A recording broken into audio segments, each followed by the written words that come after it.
No bloco anterior, um mundo foi aberto, um universo chegou à Terra. O extraordinário e suas fronteiras foram completamente escancaradas para nós fãs e também para aqueles que moram e vivem dentro do universo fictício dos filmes da Marvel. Com o início da fase 1, vieram super-heróis, super-vilões, invasões alienígenas, armaduras robóticas e muito mais. E agora nós entramos no bloco 4 do nosso quadro, onde se dá início à fase 2. Sejam bem-vindos mais uma vez ao Marvel para iniciantes.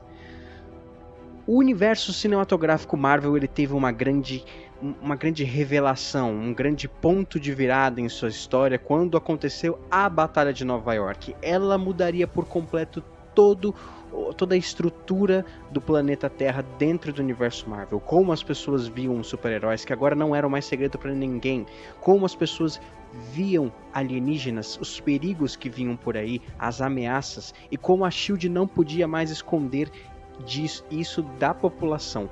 Foi o ponto de virada. Vingadores 1 foi aquele ponto que você não podia mais voltar para trás. A Batalha de Nova York e a descoberta massiva de que alienígenas existem agora arrebatavam a população.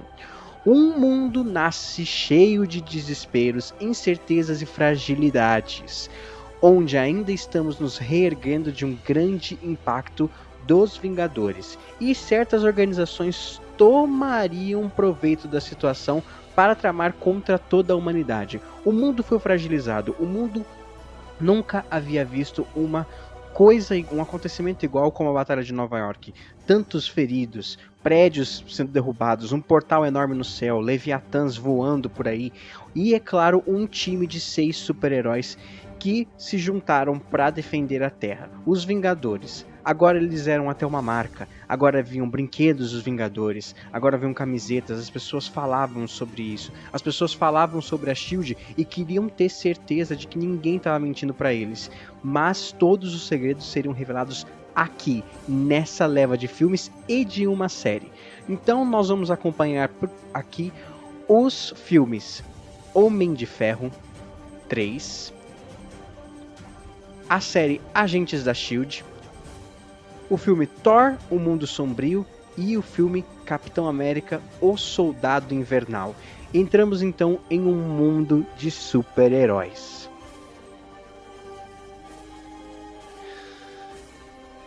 Então, como eu falei, o ponto de mudança, a Batalha de Nova York, ela foi gigantesca para as pessoas. E agora todo mundo sabia quem eram os Vingadores. Não tinha mais segredo. O presidente estava contando com os Vingadores. Ele estava de mãos atadas, tendo que explicar muita coisa. O Conselho de Segurança Mundial, que são essas pessoas aqui, ó.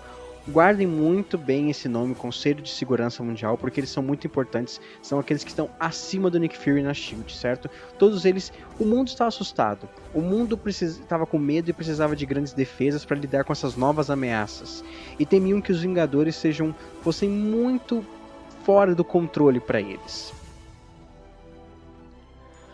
Então nós abrimos esse bloco com Homem de Ferro 3, que é um filme assim meio duvidoso, muita gente não gosta, mas é um daqueles, eu vou dizer mais pra frente, ele foi que nem vinho, ele foi melhorando pra mim com o tempo, tanto que quando eu reassisti eu gostei bastante de algumas partes, vou falar de outras partes aqui que não foram tão boas, mas as partes legais começaram a se sobressair das partes que eu não gostava antes. Então Homem de Ferro 3 foi um dos filmes que melhorou pra mim conforme o tempo.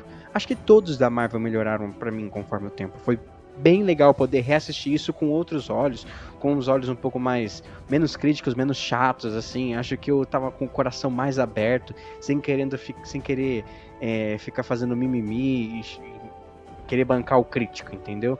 Mas vamos começar, né? Tony Stark abre o bloco mais uma vez, como no bloco anterior, que abriu com Homem de Ferro 1, com seu terceiro e último filme solo, Homem de Ferro 3. É Natal e nós vemos um Homem de Ferro bem diferente do que estamos acostumados a ver, tá? Para muitos, o Tony continua o máximo, o cara inatingível, mas por dentro ele é um herói quebrado. Ele está traumatizado após os eventos da Batalha de Nova York e sofre ataques de ansiedade. Isso acontece exatamente quando ele vai lá levar aquela bomba no buraco de minhoca para destruir a nave Chitauri, e ele vê aquilo e tem um grande impacto para ele. Acho que ele fica muito bitolado, ele fica muito traumatizado, certo? Então isso muda muito o Tony Stark, e é uma coisa que vai afetar ele a partir daqui em todos os outros filmes, entendeu?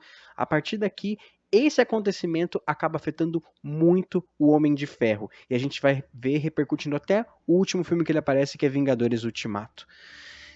Como repetido no bloco anterior, a invasão Chitauri mudaria o Homem de Ferro para sempre. Eu lembro que eu falei no finalzinho do bloco anterior, de que o Tony não seria mais o mesmo. Sem conseguir dormir, Tony fica patologicamente focado no trabalho. Ou seja, ele chega a construir 15 armaduras em questão de noites. Ele não consegue dormir, ele deixa Pepper na cama e vai para sua oficina fazer armaduras do Homem de Ferro. Tanto que ele chega até a Mark 52, não lembro qual Mark que ele chega, mas muitas armaduras. Ó, essa daqui é a mais nova dele, acho, que tá até aqui atrás. E aí nós chamamos ele de O Mecânico nesse filme, que é o apelido que o menininho que acompanha ele aí nesse filme dá. É o apelido que carinhosamente pro Tony Stark. Só que a gente vê claramente, né, que ele continua assim muito traumatizado. E porém não é só isso que viria a atormentar o Tony. Não é só a questão da Batalha de Nova York e a invasão Chitauri. Demônios do passado reaparecem em uma época em que Tony era diferente e até cruel com as pessoas, e acaba machucando a muitos, né? Antes mesmo do Tony sair da caverna, de todo aquele acidente lá no Afeganistão, ele era um verdadeiro cuzão, vamos dizer. Tony Stark era um cuzão, pra não falar uma palavra pior ainda. Ele era um cara muito metido, ele tratava as pessoas mal, ele era mulherengo, tratava as mulheres mal.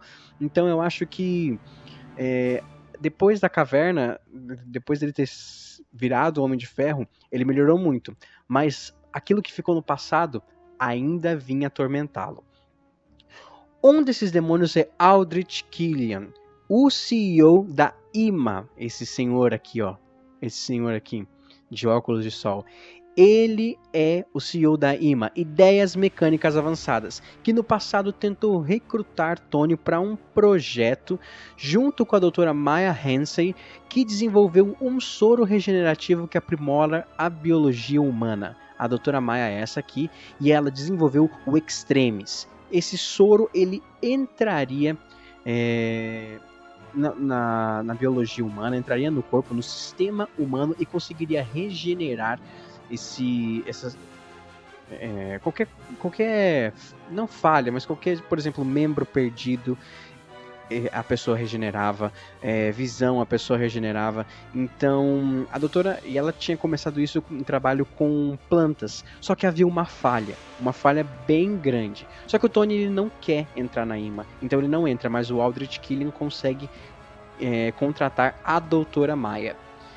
Com a ajuda do Happy Hogan, Tony rastreia uma série de bombardeamentos estranhos que fazem cruzar o caminho da grande ameaça mundial, o Mandarim, tá?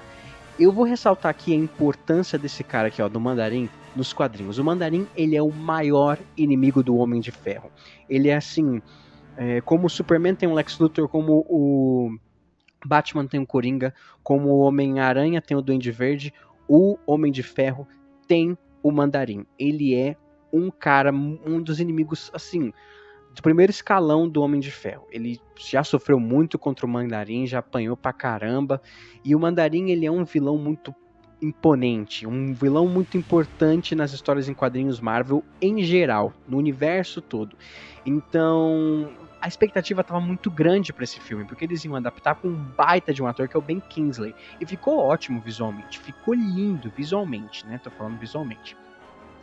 E no começo a interpretação do Ben Kingsley também era perfeita, você tinha medo do Mandarim em cada gravação que ele aparecia. Ele ia aparecendo assim, em gravações, né? Essa atitude assim do Tony entrar no meio, né, nessa rixa com o Mandarim no filme, coloca Pepper em risco. O Mandarim destrói a casa do Tony, sua oficina, e quase o assassina, deixando o herói sem nada além de sua astúcia.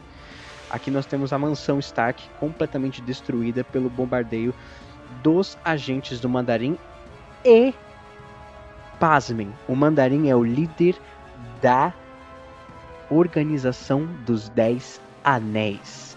A mesma organização que que sequestrou o Tony, que o Obadiah Stane contratou para sequestrar o Tony Stark no primeiro filme do Homem de Ferro. Bum, legal, né? Lembra que eu falei para vocês ficarem atentos naquele primeiro bloco de que a Organização dos 10 Anéis é muito importante, e não só nesse filme, ela vai ser muito importante, bem mais importante do que aqui, mais pra frente, tá? E o Mandarim, ele manda destruir aí a casa do Tony Stark. Sem acesso ao Jarvis ou suas armaduras, Tony recebe a ajuda de um garotinho brilhante, né? O Harley. Eu não lembro o sobrenome dele. Mas Harley, e ele é o garotinho que ajuda o Tony Stark, que fica ali meio de dupla dinâmica. E com a ajuda dele, ele descobre que as explosões do Mandarim foram causadas por pessoas. E que usaram o Extremis, o soro Extremis. Elas eram bombas instáveis. O Homem de Ferro Coronel Rhodes, nosso querido máquina de combate aqui, ó. Eles pagam pelos demônios, né? Os amigos do Tony Stark acabaram pagando pelos demônios. Por quê? A Pepper quase morreu. O Happy foi gravemente ferido e o Rhodes ficou na linha de fogo junto com o Tony. E aí, junto com ele, o Patriota de Ferro agora, né, não é nem máquina de combate, rebatizaram ele. Eles desenrolam essa trama complicada e descobrem que o temível Mandarim, na verdade, era um ator contratado para levar a culpa pelas explosões dos testes extremes, adotando a identidade já existente do líder secreto dos 10 Anéis.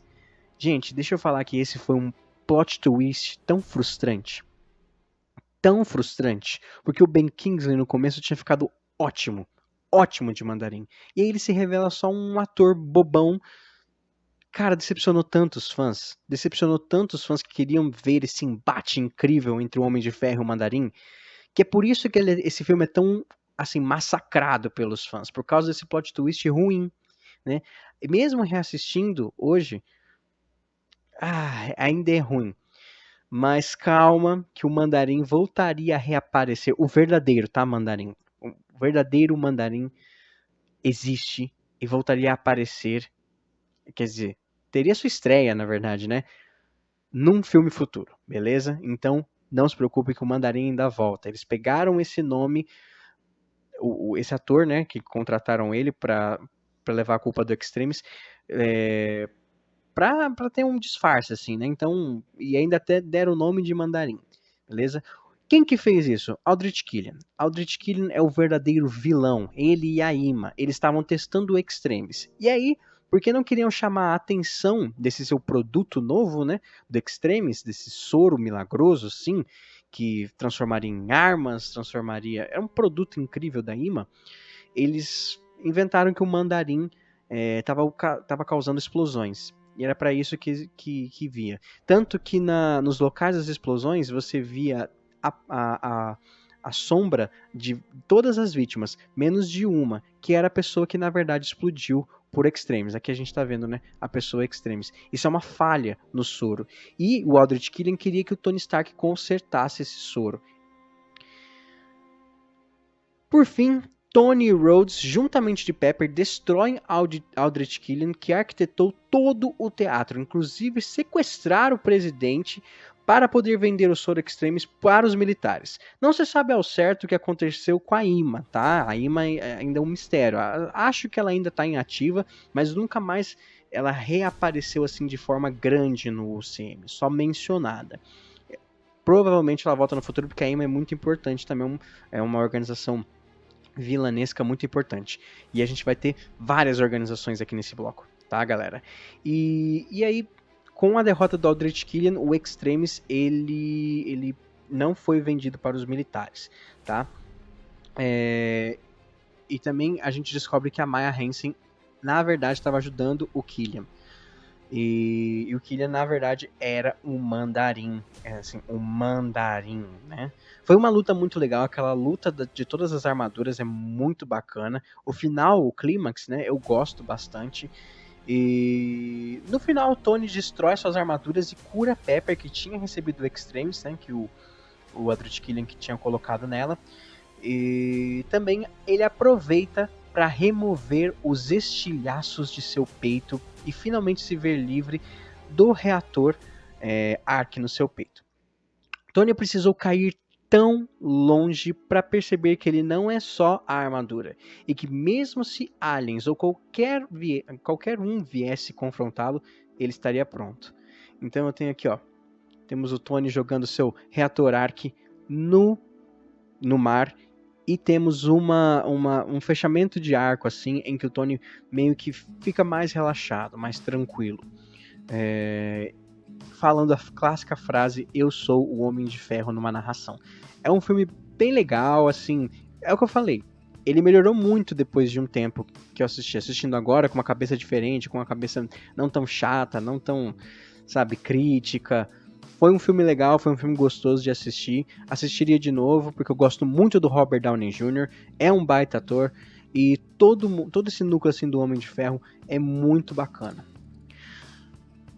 Porém, essa não seria a última vez que veríamos Extremis em ação. A série Agentes da S.H.I.E.L.D., Agents of S.H.I.E.L.D., mostraria o mundo pelos olhos da população diante dos grandes heróis e completamente mudado pela Batalha de Nova York. Nós entramos agora na primeira série que foi feita para o universo compartilhado da Marvel. Agents of S.H.I.E.L.D. veio até antes de Agente Carter, tá? De ser feita. Ela acompanha seguidamente os acontecimentos de Vingadores 1 e também dos demais filmes. Ela é bem intrincada, por isso que às vezes você tem que assistir uma leva de episódio, o episódio 1 ao 8, depois assistir um filme, depois do 9 ao 16 e assistir outro filme, porque os acontecimentos dos filmes interferem muito na série e isso é muito legal. E é por isso que eu vou dar mais detalhadamente essa série do que as outras. As outras eu vou passar um pouco mais, como Demolidor, Jessica Jones, eu vou passar um pouco mais rapidinho, tá? E o Extremis ele acaba sendo obtido pelo programa secreto chamado Centopeia, o qual mistura vários compostos em um soro coquetel que torna Mike Peterson em um ser aprimorado. Então, o Extremis ele vem para esse coquetel aqui, ó, criado por essa moça, a Raina, uma cientista muito brilhante e muito louca também. E ela é a criadora do programa Centopeia. E o soro Centopeia, ele é uma mistura de Extremis com soro de super soldado, com radiação gama do Bruce Banner. É um coquetel muito louco para dar superpoderes. Esse aqui é o Mike Peterson, ele foi uma das cobaias da Raina. É um cara muito bom, é um pai de família legalzão, sabe? Era uma pessoa muito direita que acabou sofrendo com os transtornos causados por esse soro. É um personagem muito bacana e que você começa a série com ele, mas ele não é um dos personagens principais, ele é só um coadjuvante. Mediante esses casos perigosos, porém que não se necessita realmente dos Vingadores entrarem em ação, Maria Hill convoca um seleto time de agentes para formar uma equipe focada em resolver esses problemas. São eles o especialista Grant Ward,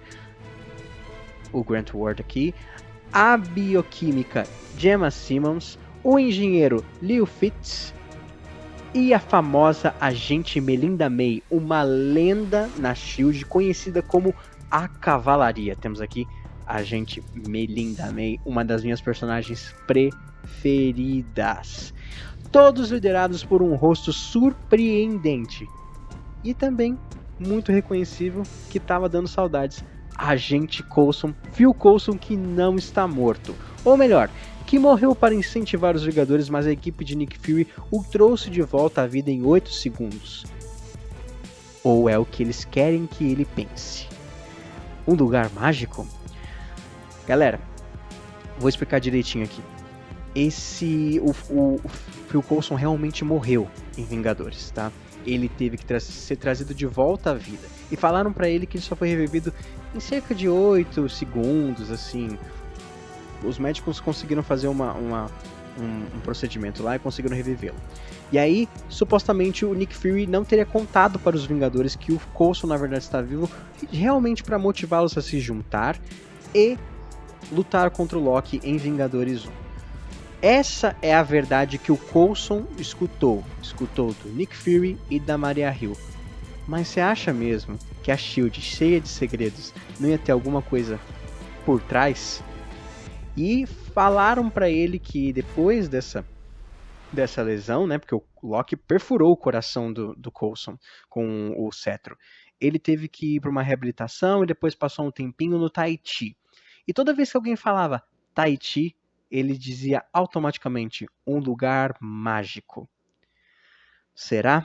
Bom, buscando ajudar Mike e deter a centopeia, Coulson e sua equipe se deparam com a hacker habilidosa conhecida apenas como Skye, com um passado inexistente. Aqui é a Skye, ó. Maravilhosa. É uma das minhas personagens da SHIELD, da Marvel inteira. Já até coloquei ela lá como uma personagem que eu gosto muito no Instagram. Se você ainda não segue a gente no Instagram, é @cofrenerd, tá? Só pra falar. E após ajudar Mike, Skye entra para o time de Coulson e se vê em casos para proteger a humanidade do que eles desconhecem, como um capacete Chitauri, uma arma remanescente da Hydra da Segunda Guerra Mundial e, claro, o misterioso projeto Centopeia liderado pelo enigmático Clarividente. Grave esse nome. O Clarividente é o vilão que vai percorrer toda essa primeira temporada de Agents of S.H.I.E.L.D. E eles vão encontrando cada coisinha.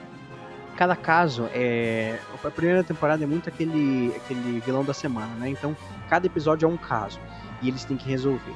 Um dia eles encontram um capacete Chitauri com um vírus, outros eles encontram Asgardianos, outros eles encontram um pedaço da nave de Chitauri. É muito legal porque vai te ligando aos filmes que está acontecendo. Essa série é maravilhosa. Importantes pontos a se destacar é que nessa primeira leva de episódios existe o elemento Gravitonium, tá? Grave esse nome, Gravitonium, que é um elemento que ele acaba mudando as ondas gravitacionais, acaba levitando coisas ou não. E também a estranha escrita que o Ward encontra nas paredes. Ambas são importantes para o futuro, tá? E algumas referências das HQs trazem como o Dr. Franklin Hall, que também é conhecido nos quadrinhos como o vilão Graviton. O Franklin Hall é aquele cientista que estuda o Gravitonium. Então eles colocam essas referências bem legais. Além disso, a SHIELD mostra seu eficiente e problemático sistema de informações confidenciais, nos atiçando sobre suas mentiras e segredos governamentais a serem descobertos. Então, a SHIELD é aquela organização compartimentalizada e que vai contra tudo o que a Skye acredita, que informações têm que ser livres. E até o próprio Coulson começa a se questionar se esse é o melhor jeito de salvar o dia. Ao mesmo tempo que tudo isso acontece na Terra, o espaço também é arrebatado por grandes acontecimentos. Enquanto Thor e Asgard restauram a paz entre os 9 reinos, depois da Batalha de Nova York, Odin e Frigga enfrentam o desgosto de aprisionar seu filho Loki como um criminoso por causa do mesmo ataque Chitauri à Terra. Um evento cósmico completamente raro está para acontecer. A convergência. Então, enquanto tudo isso estava acontecendo, existia um evento, um acontecimento cósmico natural chamado a convergência aqui, ó, que é realmente uma convergência entre os vários reinos, Asgard, Midgard, que é a Terra, Jotunheim, e é como um grande buraco de minhoca enorme que levava para vários lugares, entendeu?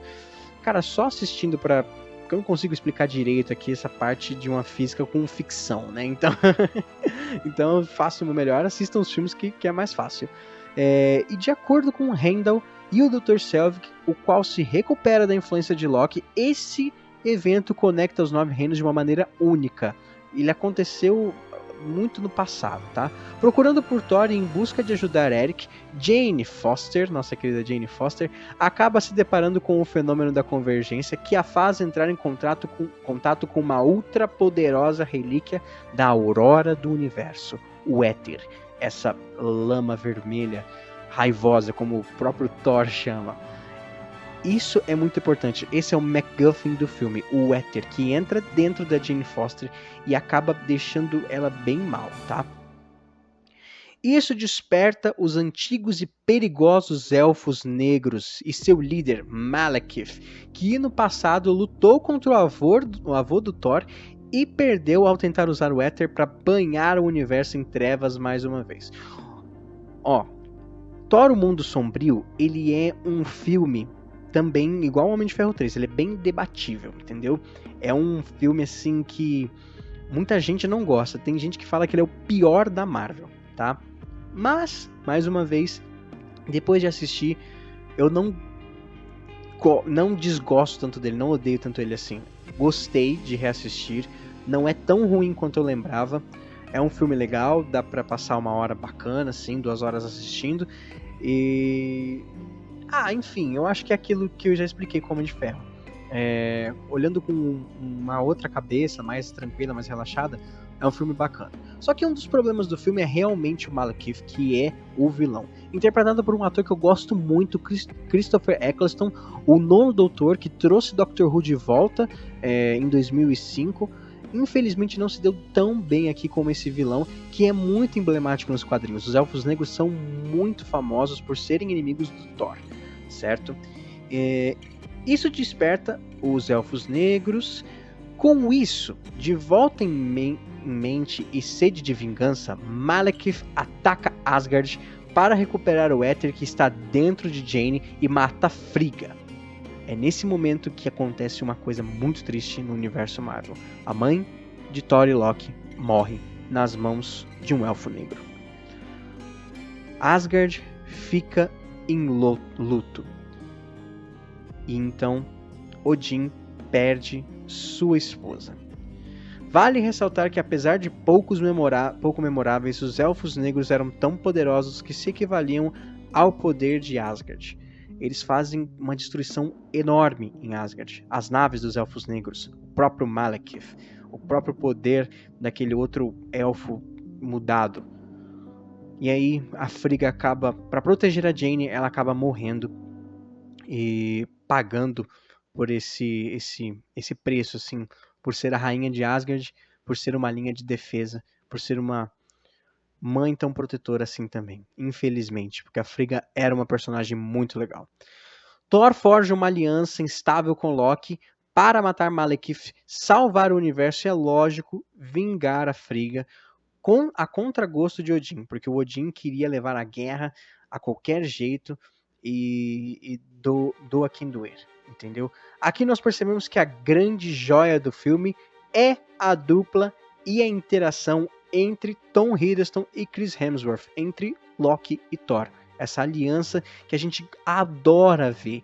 Esses dois contracenando é maravilhoso. O Tom Hiddleston, ele faz um Loki tão bom que ele salva o filme. E o Chris Hemsworth sabe muito bem atuar com ele. Eles são uma dupla assim com muita química. Até mais química que Thor e Jane Foster, viu? Em questão de cena, cara, 1000 vezes melhor. Ajudados por Lady Sif e os 3 guerreiros, os irmãos e Jane tentam emboscar os elfos. Contudo, Malekith pega o éter e Loki é supostamente morto, ajudando Thor.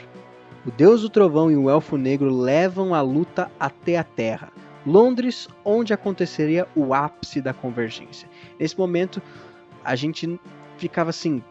O Loki é aquele personagem que você nunca sabe, ele tá sempre te enganando. Ele vai te enganar até o último minuto. A gente achava que ele ia trair o Thor, mas na verdade era todo um plano deles.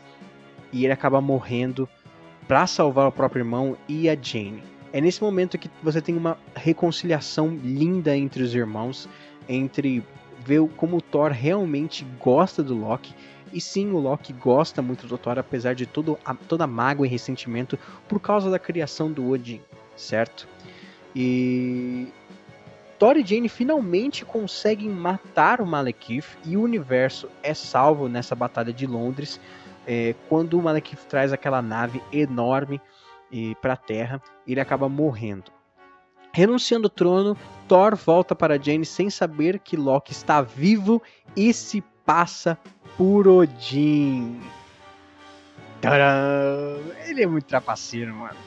Ele conseguiu enganar Odin, ele conseguiu fazer um feitiço, mandar Odin para a Terra sem que o Thor saiba e assumir o lugar do pai. para se tornar finalmente o rei de Asgard em seu propósito glorioso.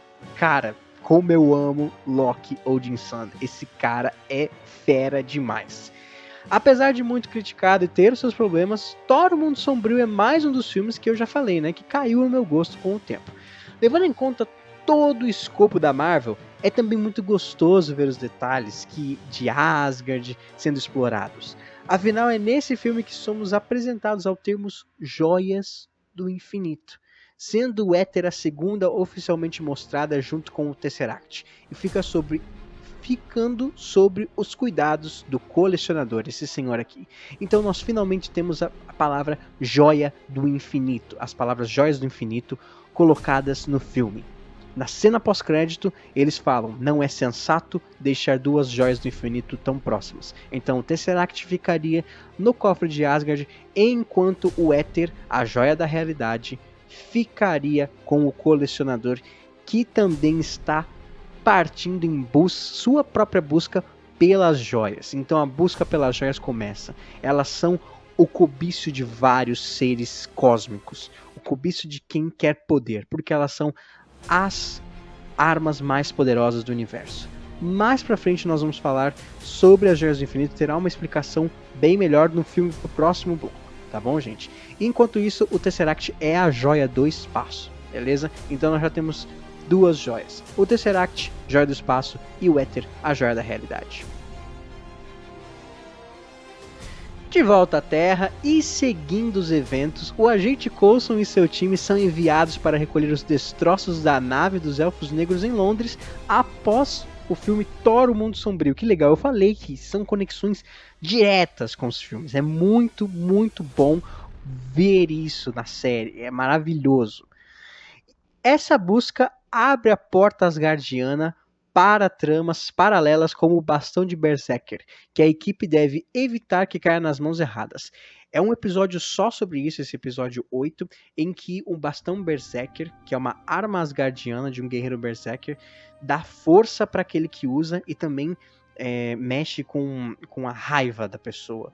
Então Asgard vai ser muito mais desenvolvida, essas subtramas, essas partes da mitologia que eram muito legais, dentro da série. Isso é muito bacana, isso é muito legal. Além dos filmes do Thor, nós temos outras séries para desenvolver uma parte do universo que é tão rica, que é a cultura nórdica.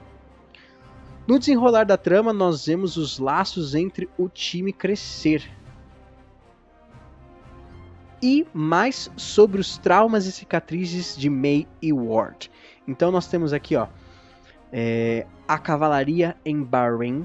Nós sabemos que aconteceu alguma coisa muito, muito grande em Bahrein, com a May, que ela salvou agentes, não sei quantos agentes. Tem uma lenda assim na Shield, na própria Shield, até entre os alunos da academia, que vai aumentando, até chegar a ela, que ela salvou o pessoal a cavalo, por isso que ela chama cavalaria.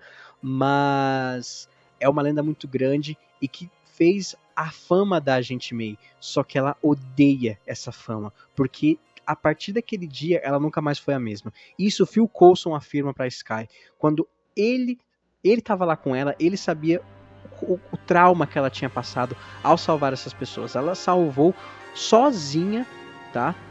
Sem reforço, um time de agentes que foi tomado por um exército controlado por um ser dotado. Então a May, ela é incrível, só que ela carrega esse peso, essa culpa. O Coulson até fala que ela perdeu uma parte dela mesma lá. E ela nunca mais foi a May de antes, que dava risada, que falava bastante. Agora ela era uma pessoa quieta, uma pessoa reservada, que não demonstrava emoção. Por isso Melinda May acabou virando a cavalaria. E também temos um pouco da história do Ward, que ele tem uma família muito horrível, que o irmão dele fazia ele bater no irmão mais novo. Tem a história do Poço, que é, cara, foi uma história, um background muito, muito triste, assim. E por isso ele entrou na SHIELD, etc. Coulson e May, eles acabam descobrindo algumas, assim, coisas sobre a Sky que eu vou falar um pouquinho mais pra frente, certo? Enquanto isso, a gente também vê o relacionamento de Fitzsimmons, o quanto essa amizade, né, do Fitz e da Simmons é grande, e o time acaba virando uma família. Eles acabam se conectando de um jeito que os laços crescem muito. E enquanto isso, os mistérios sobre a morte do Coulson e o passado de Sky apagado pela SHIELD continuam nos instigando, tá? A gente descobre que a Sky está procurando a verdade sobre o passado dela, e toda essa busca da vida dela levou a um documento restringido pela SHIELD. E agora, com a ajuda do Coulson e da May, ela quer descobrir o que aconteceu com a vida dela, quer descobrir quem são os pais dela. Citações aos filmes recheiam essa leva de episódios, como o Abominável, o Bucky Barnes, a Ima e, claro, a aparição de Lorelai, a Asgardiana que fugiu da prisão durante Thor 2 e o retorno da Lady Sif para prendê-la. Nós temos aqui a Lorelai, ela era uma prisioneira da prisão de Asgard e ela acabou fugindo quando os Elfos Negros atacaram. Foi uma confusão lá, vários prisioneiros fugiram e ela foi para a Terra. E Odin manda Lady Sif ir atrás da Lorelai, que tem esse poder de seduzir e hipnotizar os homens com a sua voz e com o toque. Então os homens fazem tudo o que ela quiser. E é aí que a gente vê como a SHIELD também lida com essas partes, com a parte asgardiana. É muito, muito foda ver a Lady Sif junto com o Coulson, junto com a May, tá? São episódios muito legais. E Asgard reaparece. Enquanto isso, a ausência de Fury deixa os agentes sem resposta. Contudo, o mais importante começa aqui. O Fury é o cara da SHIELD que ele é o único que tem as respostas. E o Coulson sabe que tem alguma coisa errada com a morte dele. E ele só queria perguntar pro Nick Fury. Mas ele tentava entrar em contato e o Nick Fury nunca respondia. Por que será? O que estava acontecendo? Né? E enquanto isso, o Coulson e a May descobrem uma coisa terrível sobre a Sky. Ela é 1084, um objeto de origem desconhecida, que é isso que eles classificam na SHIELD. Às vezes um pedaço de uma nave, às vezes tecnologia, às vezes um ser e às vezes até uma pessoa de origem desconhecida. E também descobrem que agentes da SHIELD vinham protegendo sua infância de um passado sangrento. Eles vão atrás de um agente. A agente que tinha deixado ela no orfanato tinha morrido semanas depois, e o parceiro dela eles acabaram encontrando, o Coulson e a May.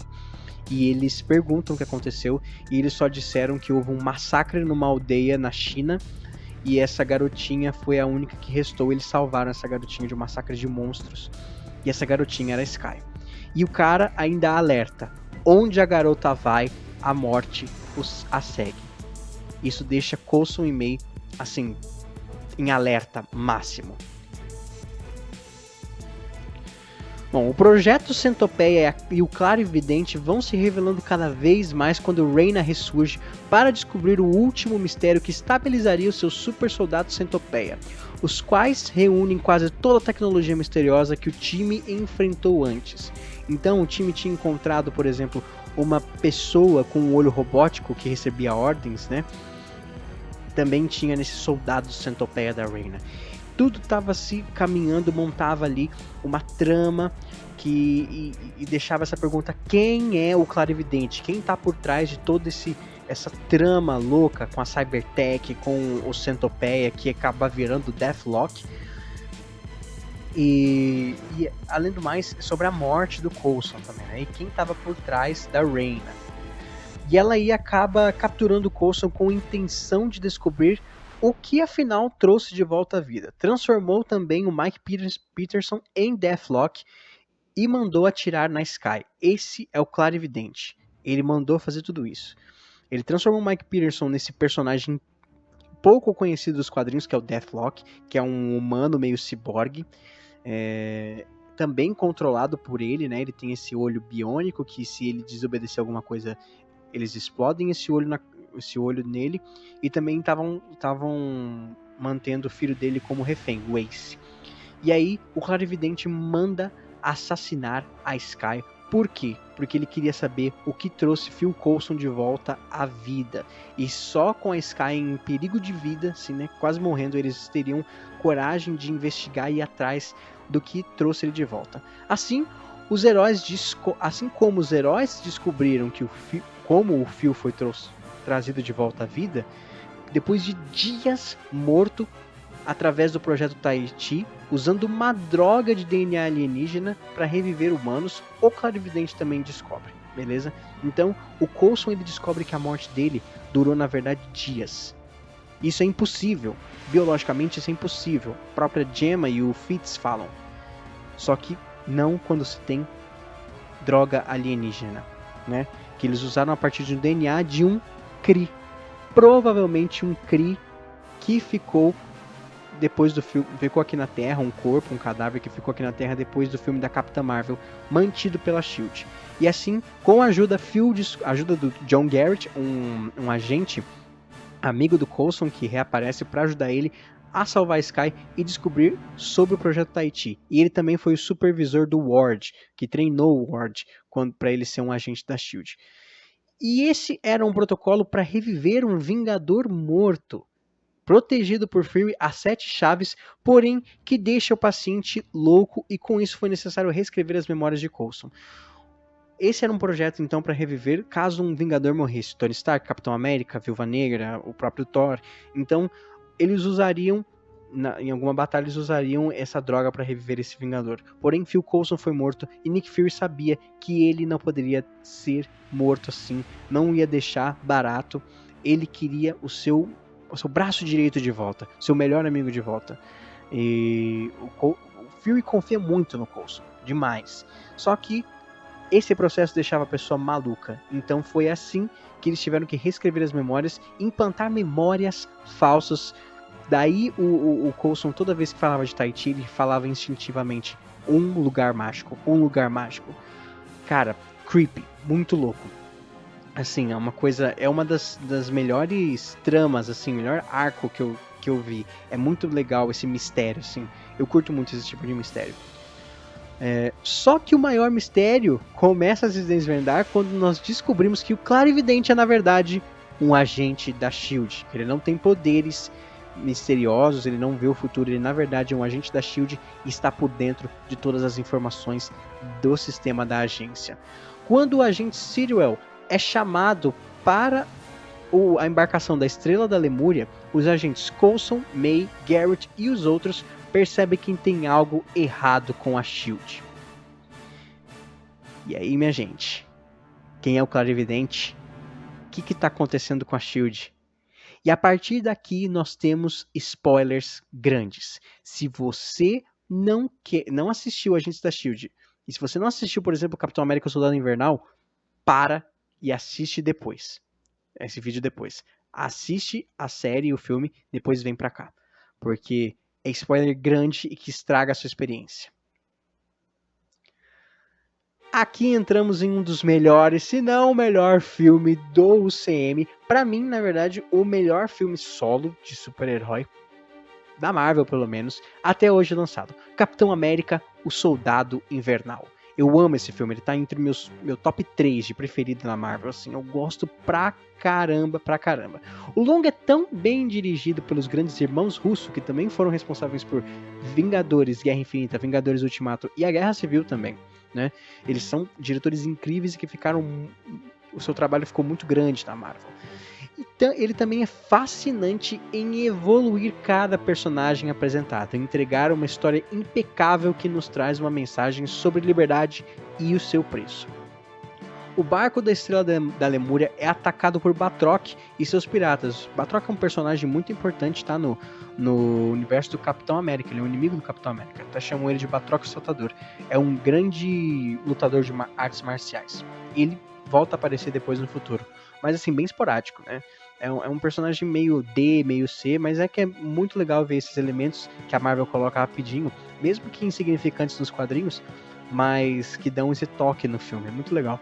Nick Fury envia o Capitão América, a Viúva Negra e Brock Romulo com sua equipe da SHIELD para resgatar a embarcação. Porém, Fury incumbe Natasha de recuperar alguns dados secretamente sobre o projeto Insight. Esse projeto Insight, ele na verdade um plano de lançar 3 portas-aviões da SHIELD armados e automatizados para eliminar as ameaças antes que aconteçam. Era uma forma de proteção muito radicalizada, e que você vê até parece loucura como a SHIELD se propõe a isso. E isso acaba incomodando Steve. Fury sabia que algo estava errado na SHIELD. Então, essa é uma fala do próprio Steve Rogers. Aponta uma arma em todos e chamam de segurança. É isso que esses 3 porta-aviões conectados via satélite, que rastreavam ameaças antes de acontecer, pareciam. É isso que eles representam, certo? Então, eles eliminariam até um terrorista antes mesmo dele agir. Será mesmo que a gente tem que já julgar o cara antes mesmo dele fazer, né? Colocar a punição antes mesmo do crime ser cometido? É um debate assim, cara, muito importante. Por isso que eu gosto tanto desse filme. Ele é muito legal. E Fury sabia que algo estava errado com a SHIELD quando pede um favor a seu amigo e superior Alexander Pierce, vivido pelo grande Robert Redford. Grande ator, grande personagem. Isso só se confirma quando Fury é supostamente morto pelo Soldado Invernal, uma lenda pavorosa no ramo da espionagem. O Soldado Invernal, até a própria Viúva Negra tinha medo dele, porque ele era uma lenda que matava, assassinava, era responsável por grandes assassinatos nos últimos 24 assassinatos nos últimos 50 anos. Então era um cara que ou era um manto a ser carregado, ou ele era um imortal, talvez. E é nesse filme também que surge para ajudar o Falcão Sam Wilson. Ele já aparece no começo assim, né, correndo ali com o Capitão América na famosa cena On Your Left, né, a sua esquerda. Grave essa cena porque ela é maravilhosa também. E o Falcão, ele é um personagem assim tão importante para o universo do Steve Rogers, né, do Capitão América, que ele é assim, ele é o ajudante, ele é tão protagonista quanto o próprio Steve Rogers. É muito boa a relação desses caras. E tá começando a se construir ali. Ele é apresentado aí. Rogers e Romanoff se tornam fugitivos da SHIELD enquanto tentam solucionar a investigação que Fury deixou em seu leito de morte. A busca os leva a uma infeliz e catastrófica surpresa. Armin Zola, o mesmo que serviu ao Caveira Vermelha, está vivo e com sua mente carregada em dados de computador. A Hydra ressurge. Eu falei pra vocês, eu disse pra vocês que uma cabeça tinha sobrado lá no passado, no primeiro filme do Capitão América. Armin Zola restou e sua mente foi transferida para dados de computador e ele acabou ficando assim, ó. Cara, que adaptação foda, só um parêntese, foda desse personagem, que ele é ridículo nos quadrinhos. Ele é aqui, ó, um cara com uma televisão na cabeça, tipo um Teletubbies, mas eles fizeram de um jeito tão legal que não fica ridículo. É isso que a Marvel é maravilhosa em fazer. É muito bom. É nesse momento que tudo muda. Um dos melhores e maiores plot twists da Marvel. A Hydra, com a ajuda de Zola, ressurgiu das cinzas e se infiltrou completamente na SHIELD. Cara, que louco! A Hydra estava dentro da SHIELD todo esse tempo e ninguém sabia. Temos aqui o lado de dois lados de uma mesma moeda: SHIELD e Hydra. Alexander Pierce é o líder da Hydra e está prestes a lançar o projeto Insight, que mataria qualquer possível inimigo da Hydra, instaurando uma nova ordem mundial. Então ele está por trás do Soldado Invernal. Ele mandou matar o Nick Fury. O Brock Romulo também é da Hydra. O agente Sitwell, aquele que apareceu em Agents of S.H.I.E.L.D., aquele que parecia um cara que nem fede nem cheira, da Hydra. O Senador Stern, aquele que quase tirou as armaduras do Tony no Homem de Ferro 2, também é da Hydra. Cara, que filme! Ele é maravilhoso, esse filme. É demais. E aí, o Capitão América e a Viúva Negra, junto com o Falcão, tem que dar um jeito de derrotar a Hydra. orientados por Fury, que está vivo, e cara fingiu a própria morte. Fury é o maior espião do mundo, tá? E também era o melhor amigo de Alexander Pierce, o cara que tava lá desde, sabe, eles eram melhores amigos e ele era superior do Fury. Então é por isso que o Fury ficou tão possesso. E a Hydra cresceu como um grande parasita dentro da SHIELD. E é por isso que o Capitão América, a Viúva Negra, a Maria Hill e um novo companheiro, que é o Sam Wilson Falcão, eu já falei, tentam destruir o projeto Inside e cortar as cabeças da Hydra que surgem em todo lugar. Pierce, Romulus, Senador Stern, todos e qualquer um. É assim que a Hydra age. Qualquer um podia ser da Hydra, qualquer pessoa. Isso que dava mais medo nesse filme, é isso que dava mais medo nessa parte da história. A Hydra fazia isso com a gente. Eles faziam a gente gostar deles. Eu tava gostando do Alexander Pierce, até ele se revelar um grande cuzão. Até a hora que eles apunhalam a gente pelas costas. Steve tem que confrontar seu passado quando o Soldado Invernal é revelado ser seu melhor amigo Buck Barnes, supostamente morto, mas que foi recuperado por Zola lá na Segunda Guerra, que o impingiu experimentos de super soldado e lavagem cerebral. Então o Bucky, o melhor amigo do Steve, a única família que ele teve por tanto tempo, era o Soldado Invernal, e ele não tinha memória nenhuma de quem era o Steve ou de quem ele mesmo era, porque a Hydra havia feito uma lavagem cerebral sinistra nele.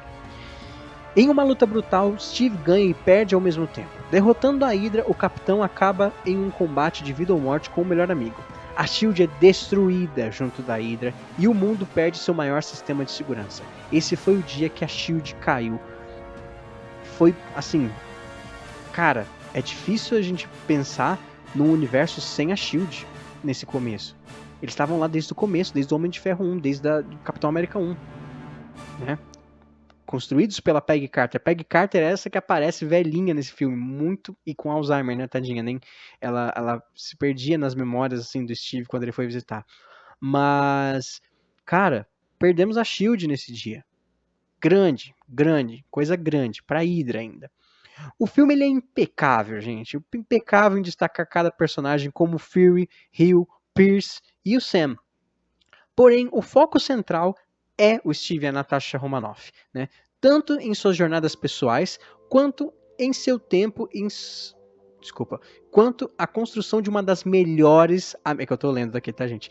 Uma das melhores amizades. Steve, ele começa, né, como um homem deslocado de seu tempo e sem razões para viver a não ser as suas missões. Ele era apenas um soldado. O Steve Rogers não estava vivendo nesse momento. A Natasha queria trazer ele de volta para o mundo, queria fazer ele namorar, queria fazer ele ir a encontros, mas o Steve não achava vontade de viver. O Steve não achava vontade de viver nesse mundo em que não é dele. O tempo dele era outro, era o passado, entendeu? Você percebe toda é muito profundo isso que ele vive. Ele é um homem de outro tempo, entendeu? Todos que ele conhecia morreram. A pessoa que ele amava tá velhinha agora, quase não lembra dele direito. Só que ele ainda é um soldado e ele vive até que se lembra do porquê está lutando. A liberdade. Steve tem um discurso tão lindo nesse filme. O Capitão tem um discurso... Cara, é ali que ele incorpora realmente o Capitão América. Ele tem um discurso incrível pra motivar a SHIELD a lutar contra a Hydra, certo? Cara, que discurso, sabe? Ele sabe que a Hydra estava tentando impingir uma nova ordem mundial, porque o projeto Inside ia eliminar todos os inimigos da Hydra. Ele ia fazer o inverso. Ele ia matar os Vingadores. Ele ia matar futuras ameaças à Hydra, ou seja, heróis. Ele ia matar heróis. Loucura. E o Steve Rogers sabia que o projeto Inside tinha que acabar, tanto se fosse da SHIELD, tanto se fosse da Hydra. É a luta pela liberdade. E aí, cara, ninguém luta mais pela liberdade do que o Capitão América. Nesse momento, ele se torna não um herói dos Estados Unidos, não um herói do governo americano. Ele se torna um herói para o povo geral mundial, tá? É isso que o Capitão América representa. Desculpa, eu adoro falar dessa parte do Capitão. E... enquanto a Natasha, né, ela já demonstra mais uma vez por que é a melhor agente da SHIELD. E ela sacrifica os seus disfarces e mentiras para expor os segredos da SHIELD e da Hydra. Para expor a Hydra, ela divulga todos os segredos da SHIELD na internet. A Nath, ela reavalia suas escolhas de quais mentiras estavam contando, deixando a fria espiã de lado para ser uma heroína. Tanto a amizade do capitão e da viúva começa a crescer demais aqui, a confiança deles um no outro também, a dupla deles é maravilhosa. Como a gente teve Chris Hemsworth e Tom Hiddleston, né? Thor e Loki, nós temos Capitão América e Viúva Negra aqui nesse filme. Cara, eu posso ficar aqui muito tempo falando só de Capitão América Soldado Invernal. E... bom... a Natasha, ela tem uma dualidade muito grande ali, porque ela achava que quando ela tinha deixado a Sala Vermelha, pela SHIELD, ela tá fazendo certo, só que ela percebeu que só trocou a KGB pela Hydra. Então, isso faz ela repensar muitas atitudes dela, como espiã e como heroína, né? Em quem ela queria ser. O longa ainda traz muitos elementos do universo do Capitão América. O Sam Wilson, né, que é o Falcão, nós vemos a Peggy Carter idosa, já falei, e também tem a mais nova adição, a Agente 13, a Sharon, que é introduzida assim como o Romulus e o Batroc. Contudo, após... aqui, ó, tem a Agente 13, tá? Contudo, a cena pós-crédito ainda guarda alguns segredos. Um deles são os membros... é o membro da Hydra, né? O Barão Von Strucker, que também é muito famoso nos quadrinhos, um inimigo do Capitão América. Ele está com o cetro do Loki e revela que fez experiências com ele, né, com o cetro, em 2 gêmeos, Pietro e Wanda Maximoff. Temos aqui os milagres da Hydra e os personagens que se tornariam no futuro Mercúrio e a Feiticeira Escarlate. Pois é, eles já estavam lá. E no fim, Steve termina o filme indo atrás de Bucky, que acabou escapando da lavagem cerebral da Hydra e fugindo aí pelo mundo.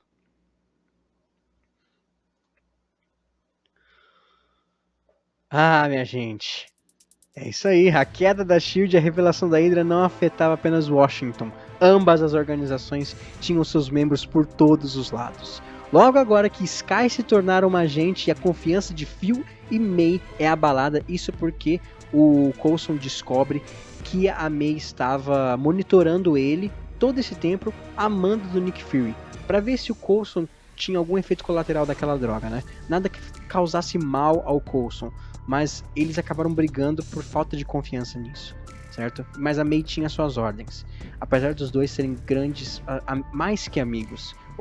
A relação do Coulson e da May é uma das minhas coisas preferidas em Agents of S.H.I.E.L.D. Coulson e Garrett se deparam com o cerco da Hydra. Então, ao mesmo tempo que estava acontecendo Capitão América e o Soldado Invernal, a batalha entre a Hydra e a S.H.I.E.L.D. lá em Washington, no episódio 17 também estava acontecendo. A Hydra estava surgindo em todas as instalações da S.H.I.E.L.D. No frigorífico, eles falam fridge, né? Não é frigorífico, onde eles guardam as armas todas, no cubo, na caixa de areia, enfim, na central, assim como no Traskelion, né? E aí a Hydra estava atacando e tem essa guerra entre S.H.I.E.L.D. e Hydra. O alerta de ativação torna todas as bases um caos, as bases que eu já listei, né? E faz Phil perceber que o clarividente é da Hydra. Enquanto a organização maligna surge de todos os lados, até em agentes de alto nível, e aí deixamos a pergunta, quem é amigo, quem é inimigo? Nesse episódio 17, que ele chama Turn, Turn, Turn, né? Vira, vira, vira, cara, você não sabe quem que tá do lado da Hydra, quem que tá do lado da S.H.I.E.L.D. É maravilhoso poder assistir esse filme, essa série. É maravilhoso poder assistir essa parte da história. É incrível, deixa sua mente aguçada pra caramba. A Victoria Hand, será que ela era mesmo S.H.I.E.L.D. ou ela da Hydra? Sei lá, a gente não sabe até o último minuto. Com o time correndo perigo, Phil e May finalmente descobrem que o clarividente esteve diante deles o tempo todo. John Garrett. John Garrett. O vilão se revela e mostra o grande interesse na ressurreição de Coulson. É o que eu falei, a Hydra faz a gente gostar deles. A Hydra faz a gente se afeiçoar a eles. E foi isso que John Garrett fez. Esse filho da mãe aqui, ele estreou, eu adorei ele nos episódios. Ele era um cara legal, divertido, engraçado, sabe? Badass. Mas ele era um filho da mãe. Ele era o clarividente. Ele era da Hydra, né? Hell Hydra. E ele estava atrás do que trouxe o Coulson de volta. Quando os retalhos da S.H.I.E.L.D. tomam o controle da central, Garrett é preso por Victoria Hand. Porém, em mais um maravilhoso plot twist, ela é morta por Ward, que se revela também da Hydra, acabando com os fãs. Cara, um dos protagonistas, um personagem que todo mundo tava torcendo que ficasse com a Sky, que era protagonista, né, o casalzinho. O cara era um grande filho da mãe, um grande FDP. Cara, ele é da Hydra, mano. Ele enganou todo mundo, todo esse tempo. Meu Deus, gente, eu fiquei tão nervoso, queria bater nesse cara. Mas hoje eu analiso que plot twist incrível. Incrível. Fizeram direitinho, bonitinho, sabe? Nossa, é muito legal. Essa primeira temporada sempre foi muito boa pra mim. Tanto que é o melhor episódio, muitos falam que é o melhor episódio da série. E aí o Ward é da Hydra, acaba com o coração de todo mundo. E eles estavam atrás do projeto Tahiti, né, que usava DNA Kree. E quando o Coulson, né, foi buscar a droga pra Sky, o próprio Ian Quinn, que é um vilãozinho ali que atirou na Sky, falou que fazendo isso, o Coulson levaria o Clarividente direto pro segredo. E foi porque o John Garrett foi ajudar o Coulson a recuperar essa droga. Então ele realmente levou o Clarividente até a droga, até o Projeto Tahiti. Cara, nossa, me diz aí nos comentários, galerinha. Me diz aí nos comentários. O que vocês acharam desse plot twist? Os fãs ficam despedaçados, assim como a S.H.I.E.L.D. Para o resto do mundo, ela e a Hydra eram a mesma coisa. Sem saberem que Fury está vivo, Coulson tenta fazer os escombros da S.H.I.E.L.D. funcionar para impedir que Garrett consiga o que quer, mas é tarde demais. Com a ajuda de Maria Hill, aqui ó, nós temos esse timaço de grandes agentes da S.H.I.E.L.D. Mano, eu tinha que fazer uma montagem dessa para reunir esses caras, porque, nossa, que demais que é esse pessoal da S.H.I.E.L.D. Muito incrível. Com a ajuda da Maria Hill, o Coulson e o time descobrem que o Garrett e o Ward conseguiram recriar a droga milagrosa com a ajuda da Raina. Só fizeram uma dose, conseguiram fazer uma dose. Tanto para salvar a vida de John Garrett, que ele tinha sido, no passado, numa missão, ele tinha sido baleado e estava por um fio, né? E aí a S.H.I.E.L.D. não salvou ele teve que sair sozinho nessa missão. Foi aí que ele se alistou para a Hydra. E ele estava morrendo. Ele era ajudado com o suporte de vida mecânico feito pela Cybertech, né? Como Deathlock. Ele foi o primeiro Deathlock. E aí ele também, só que ele precisava dessa droga para poder regenerar seus órgãos, porque só a cibernética já não estava adiantando para manter ele vivo. E também ele usa isso nos soldados Deathlock que ele queria vender, certo? O passado do Ward, ele é bem detalhado em um flashback que mostra que ele nunca foi flor que se cheire. Então o Ward realmente, desde o treinamento lá com o John Garrett, sempre foi louco, maníaco, ele botou fogo na própria casa, cara. E isso prova o quão... E isso só se prova quando o vilão joga Fitzsimmons do oceano. Ai, essa cena. Cara, ele joga Fitzsimmons do oceano, minha gente. Sabe? Nossa, foi triste. Esse foi o momento que o Ward morreu pra mim. Eu ainda tinha esperança até, mas quando ele tenta matar o Fitzsimmons, pra mim acabou. Finalmente revelando seus sentimentos por Simmons, o Fitz fica muito tempo sem oxigênio e sofre severas sequelas no cérebro, mesmo sendo salvo por um grande retorno. Então o Fitz nunca mais seria o mesmo depois de diante. Realmente o personagem mudou muito depois do que ele é na primeira temporada. Agora, louco por causa da droga alienígena injetada em seu corpo, Garrett reescreve a estranha escrita que vimos no começo da temporada. Cabe a Coulson, May, Sky e Trip impedi-lo de vender mais super soldados até que uma velha ajuda aparece, Nick Fury. Trazendo a esperança e respostas, o diretor da S.H.I.E.L.D. os ajuda a matar John Garrett. Enquanto May se vinga de Ward, que ainda está apaixonado pela Sky. Cara, a May, ela bate tanto no Ward, mas tanto, que vinga todo fã de Agentes da S.H.I.E.L.D. Cara, esse fim de temporada, só assistindo pra ver, minha gente, só assistindo pra ver. Com Deathlock fora do radar e do lado do bem, a temporada se encerra com Fury finalmente revelando que que por Phil ser o coração da SHIELD, deixá-lo morrer estava fora de cogitação. E assim ele pede a Coulson que reconstrua a SHIELD do jeito certo. Então, o Phil, ele fala pra gente assim, o Coulson, ele fala, o programa Tahiti era pra reviver um Vingador caído. E o Phil fala, foi exatamente isso que eu fiz. Coulson era o 7º Vingador. E ele se torna diretor da nova SHIELD. Com May, Skye, Trips, Simmons ao seu lado, Fitz em recuperação e Ward preso, Coulson se torna o diretor da SHIELD. Contudo, ele guarda um segredo, tá? O Coulson também começou a escrever aquela escrita maluca alienígena nas paredes, igual o John Garrett, que ficou doido por causa da droga alienígena. A escrita alienígena e a droga têm uma relação, tá? Que vai ser para a próxima temporada. Assim como o mistério de quem é Skye. Reyna revela que conhece o pai da Skye e todo o mistério envolvendo a sua origem. Apesar de um longo bloco, foi aqui que começou a grande ligação de filmes com a série. O mundo fantástico foi aberto para o público. Muita coisa mudou e tudo isso afetaria o futuro de uma forma que nunca adivinharíamos. Heróis, espiões e milagres estariam em rota de colisão, enquanto uma corrida começava, a busca pelas joias do infinito. E esse foi o bloco Um Mundo de Super-Heróis, minha gente.